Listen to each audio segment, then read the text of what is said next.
the way I first started getting into like marketing tech, I'm gonna wait till this starts actually.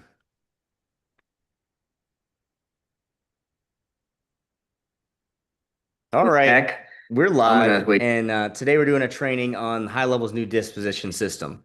So basically, when you finish a call now, instead of it just saying call ended, now it's got dispositions you can select. You can add new custom dispositions, and that's been out maybe a few weeks or a few months, but they just came out with the ability to trigger workflows based on those dispositions. And that's starting to get you up to where you can have some like advanced call sequencing. You can program in your dial strategy. So a dial strategy is a specific plan that you have for how you're going to attack your leads. For me, it means if someone hasn't answered, or if someone, first off, there's a status that kicks off the need to be called, whether it's new lead, or maybe their appointment flaked, or maybe we've got to get them to fill their onboarding form. Different things kick it off. But after it's kicked off, I'm going to call them at least 5 times with them not answering, probably 5 to 7 times with them either hanging up or not answering before I will stop trying to call them. And then sometimes you'll have a different procedure for if they hang up quick, maybe, or like then you might want to wait an extra few days before you call them back. So you kind of get a fresh chance to like, maybe you didn't get your intro out and they don't know who you are and they hung up. There's a lot of scenarios where you have a different way you treat a hang up. Now I'm going to talk a little bit about the different types of dialers, and I'm going to go ahead and get into the high level interface and show you guys what this looks like. And here it is. These are the dispositions, and you can add custom ones. I like this a lot. They've also upgraded the call widget, so when you're calling, I think I need to refresh my page. When you're calling, you get a call script that you can load up right there in the call widget too. High Level has what's called a single line dialer. Um, it does have something called local presence where you can match the area code of the person you're calling, but you have to set it up a little differently than a lot of the other services that would do that for you. In High Level, you'd need to buy an area code for every single, or a phone number for every single area code if you were doing that nationally. But if you are just in a local area and you're a local business owner wanting to call people, um, and I'll show some of these settings in the phone setup. This is where you edit all this stuff. If you are a local business and you've only got a few area codes, um, or maybe you call a few area codes, you can buy all of those in your system, and it'll automatically use the one closest to the person you're calling when you're calling them. That's called local presence. Um, and I would recommend using this type of dialer mainly for Facebook leads or people that came in on your website. So opt in. When it's somebody that contacted you like that, it's worth. Uh-oh. Is my screen messed up? Oh no, I think I'm marked on it with some Zoom feature. I thought little red line. I just replaced my laptop screen. So I was like, oh God. Anyways, the let me go to the messaging, the voice features here and show you guys around a little bit. All these things are right in here. So you've got your custom dispositions. You can even connect voice desk phones, which is a new thing. Of course, you want to have your call recording on. Super important to have your transcription on too. I would check that, and that's going to show up in your conversation view. Um, these call transcriptions can also kick off automations. So transcript finished generating is a trigger, and that's one of the triggers for our unified memory workflow. We take any inbound message, any finished transcript of an AI call or a human call, and Zoom transcriptions, and we keep every single transcript inside High Level, which is accessible via this Ask AI. And it lets you do some really cool things. You can put that memory into your AI call or an AI chat prompt. And then this thing right here it can not only see all the conversations and calls and Zooms, but it can also see every web page they visited, all the tags, everything. So it's a really powerful assistant. Um, Back to the topic of calling. I think now that I've showed you guys where this is, I'm just going to go full screen and explain these things. If you're calling cold data, you're going to want to use a different kind of dialer. When it's your Facebook leads, it's important. I would recommend never using like a multi-line dialer. because you really want to treat these with care. They're people who intentionally reach out to your business. People pay a lot of money for that. And so you just don't want to mess it up. You don't want them to get too many calls, and any multi-line dialer is going to end up when it rings 10 people at once and the first person answers, that's who you're talking to, that means you hung up on everybody else. And if their people's phones start blowing up before as soon as they opt into your form and there's always nobody there when they answer, it's just not the right impression. You want to be laser focused when you're talking to a Facebook lead. So high level is perfect for that. The only times I go outside of it is if I'm doing cold calling. And for that, you're going to either use a predictive dialer or a multi-line. Multi-line does up to 10 at once, and then it calls them all. And they can still do local presence even with multiple numbers at once. And that's usually what I use instead of a predictive dialer. A predictive dialer rings unlimited numbers all at once, so it's more than just 10, and it'll serve any call that answers to your pool of people that are waiting to receive a connected call. Now, the reason I don't like using those is because you hear a beep. If you guys ever get a cold call and you answer and you hear beep beep, that's because it connected you to the agent. It's a predictive dialer they were using. Kixie doesn't do that, but it still gives you a lot more velocity to call through, especially yeah, that it's just better. You get an answer, 10 times more often when you call 10 calls at once. And if it's cold data, it's totally fine. Once they book, then I would switch over to using a high level dialer. So now I'm going to talk about the disposition system we use. So when we're connecting those third-party dialers, or even if we're just calling, we're always going to be having a call strategy in mind, which is like the actual what you do after every type of outcome of every type of call. Your team should know that, and they can be actually automated into your system. And then you need to know the disposition of the lead. So if I go into, let me go to someone I just had a meeting with so you can see. Um, I'm going to pull up Greg since he's on here.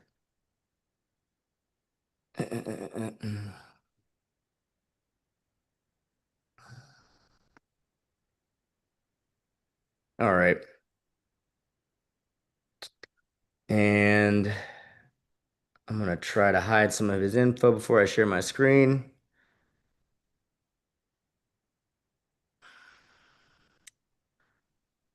Hmm. Greg, let me see. All right. So I want to show you guys this lead disposition field. I'm trying to get it where I'm not going to show his info too, which is going to be tougher than I thought. Let me just go to a new contact so I'm not showing anything that I shouldn't be showing. Test, test. All right. Sharing screen. So when my team dials, we don't use high levels disposition system for two reasons. One is there's no way to display those what the most recent disposition was on the contact page. If I can't see what that was when I go into a contact, then what's the point of even being able to leave the disposition, in my opinion? And so I could have it add tags and like remove a tag for whatever the last disposition was every time. That seems overcomplicated. The easiest solution is just to create your custom lead disposition field.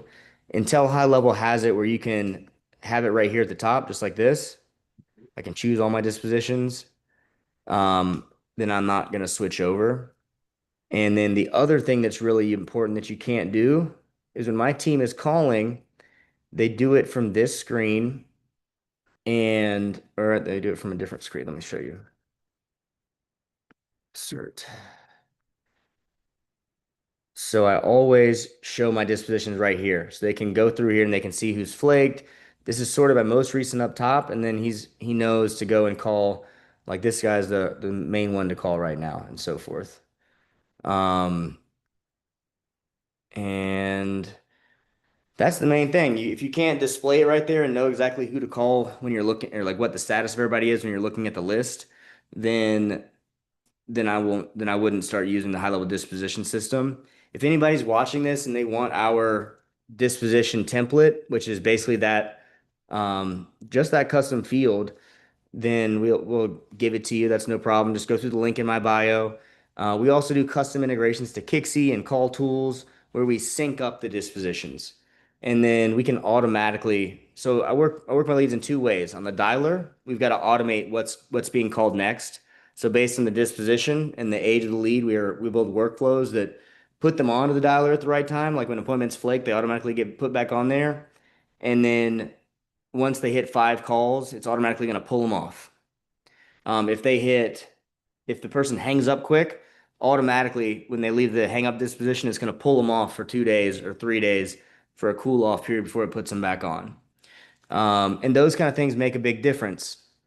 The but I want to emphasize again, the one reason why I would never recommend using a third party dialer like that with paid leads is things can get lost in all that shuffle. When it's a paid leads, that's I like to have my team look at a clean list where they're seeing every single one so nothing ever gets missed. And that's why it's important to have that disposition showing right there. That's about it, guys. If anybody has any questions or about dialers or anything else with high level, I'm happy to answer them real quick. Y'all can come off mute and I'll give it a couple more minutes here. I think Victor was raising his hand.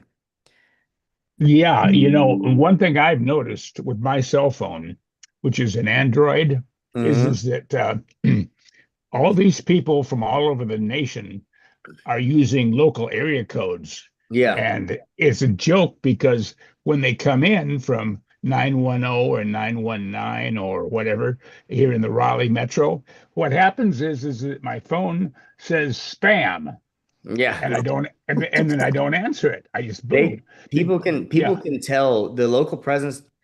It's kind of like there's trends to the best ways for a cold caller to reach somebody. Local presence used to be the magic bullet.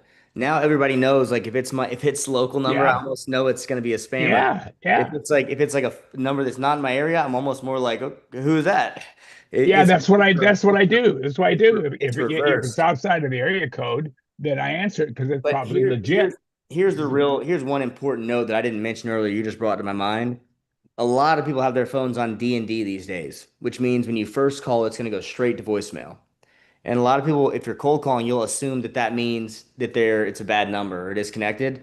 But no, that my policy for every time my reps call a lead or I do, we double call it. It's a back-to-back Oh, call. As soon as we hit voicemail, hang up, call again. And then as soon as that second call is over, I send the text. gotcha. And with a booking link so that if that person ever looks at that message, they can book if they're interested. Oh, that's a great Um, idea. yeah, so that's double call is the new local presence. Double call will get people to answer. Hey, Uh, Rob, I got a quick question for you because I got to leave here in about 5 minutes sure. for a call. So I'm rolling out new services for my AI solutions, and gosh, I thought it might be a good idea to have a really customized voice agent reach out to people, Hmm. but unsolicited. So, is there a rule against that? And Yeah. oh, Yeah, they're pretty tight on AI calling. I think there may be a little more leniency with B2B. I But get from the I'm not even switchboard sure that I'm sorry, I didn't mean to interrupt you. you're Uh, good. but the B2B calls are typically going to a switchboard. So, how do you even get through that with AI? That's gonna be hard too. AI can navigate switchboards. Like we use one called Bland, and we haven't tried to set this up for somebody for probably a year. When we were doing it last time, it had issues understanding which menu option to go through. But you can prompt it and say, "Hey, you want to choose the option that's going to get you to the sales team," and it'll be able to do that and press buttons, just not native and high level.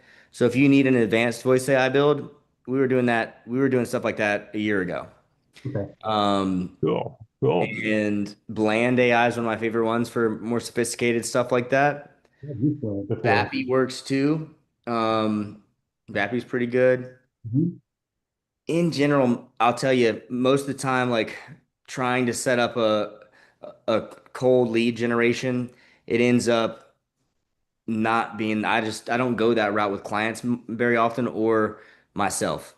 Okay. It's kind of like the carriers don't like it. It's technically like not legal, really. I think Right. with B2B, you might be okay, but I don't. I kind of think maybe not. I've seen a lot of Yeah, it's a gray skating area. And I Yeah. don't like to skate on that ice anymore. You know what I mean? Mm-mm, It's like you mm-mm. spend all this time building something, and then once it's set up, the carriers are frying your numbers. You can't scale it. And then if you do, you get popped. You know what I mean? So it's like Yeah. it's just not the best. I don't like to build my castle in the sand, you know. I would Yeah. it's better just to start with a little bit of ad spend or some cold calling and just refine it. Give away free stuff on paid, like find other ways to do it. Put more energy into other directions is my advice there. Right. Um, yeah. I do think it can handle a lot of what your guys doing with the watches, though, Greg. When I just think about whether AI is ready to handle that, I didn't want to poo-poo both your ideas. I think that it can handle the watches. Um, I think that, uh, I think that you'll end up not really getting what you want out of the outbound voice, though, in that scenario. So I just want to give you my best advice, man. I know Cool. it might not be what you wanted to hear, but I've tried to do that a lot of times for a lot of people, and it's just like most of the time they're not happy at the end of it, you know? Um, Okay. Yep. Outbound voice is fine, but I would only use it with paid ads. And I would use it on like basically to call and say, hey, Greg wanted to talk to you. You clicked on our ad. Do you have 20 minutes for me to transfer you to him? He said he's free and wanted to know if you could talk. I keep it real short and personable and just make it easier for them to connect with me because of the AI instead of having the AI do too much qualification or try to really sell them on anything. Yeah, Uh, especially on the outbound. yeah, That'll be problematic yeah, because somebody will flag that and call the yeah. FTC or something. Yep. I've had, running call centers, you do catch settlements and stuff like that, even if you're playing 100% by the rules. And outbound voice, you start getting in those kinds of situations. Um, Mhm. Even if you're 100% by the rules, it's cheaper to settle than to prove your innocence in court, unfortunately. Really? Yeah, it's true. And Yeah. so I've paid out a good number of settlements and and I didn't even break the law. So that's what I've got on that, guys. If you guys ever have questions about TCPA regulations, I know a lot about it, but I do have an attorney that's in a client, and he's a TCPA defense attorney, litigation defense. So if anybody needs to connect with him, I'm happy to do that. And I met him because I got a class action for texting people that went through the same ad that you went through, Kai. They all opted in, they clicked the button, they got the text. This guy, he filed two class actions in the same day against me and somebody else. And I was like, Whoa. God, I was playing darts and I get an email and it's like, you got a class action. And I know I'm innocent. He was saying I texted him in before 7 a.m. or before 8 a.m. But his phone number was a Colorado number, and I texted it at the right time. But he was like, "Oh no, but I was in California." I'm like, "That's not how the law works, bro. Like, Yeah, that's right. I only have to check your area code. You know what I mean?" And I did, Choices. and I had proof that via API, I checked his area Yeah, code, yeah. validated the location, had the opt-in, and my attorney was like, "Well, I called around a few, and they're like, yeah, it's going to be about 17 grand to pass the number of motions you need to even get this evidence there out." Ooh. And I was like, what the? And he's like, so you're better off settling for 10 grand. And I started cold calling attorneys to see if I could find someone to fight this guy who would also let me do marketing services for them. And that's how I met Andrew Cove, who's the guy I'm talking about. And he became my client. Oh, cool. And they ended up dismissing the class action. And I made 7 grand from Andrew. So Ah, yeah, all I right. didn't have to pay anything. Way to go, Rob. Yep. So that's the best way to look at it. When you take it, I was like, you know what? I'm gonna get Yeah. a few Yeah. clients out of this situation.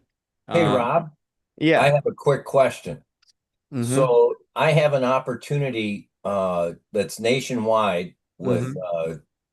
uh, owner of a bunch of medical practices. Okay. And one of the reasons why I wanted to jump on the call today is you had talked about the dispensations. Mhm. I'm not looking to run a call center, but Right. I am deploying AI into these practices.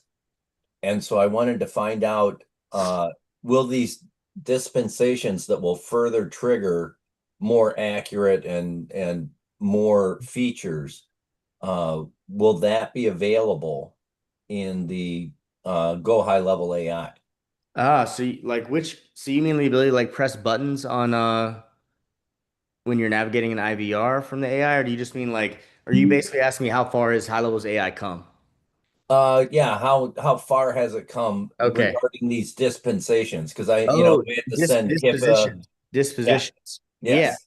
You can definitely automatically update. Like, so I have that custom field for call disposition. Right? My AI callers can update that. Um, Oh, okay, good. yep. Um, there are a few limitations that might make me tell you to use a different type of voice platform than high levels. You can set up retail AI inside of high level. So it's in the app marketplace. It takes Right, around 3 hours to set up instead of just the 1 hour for high levels voice. right.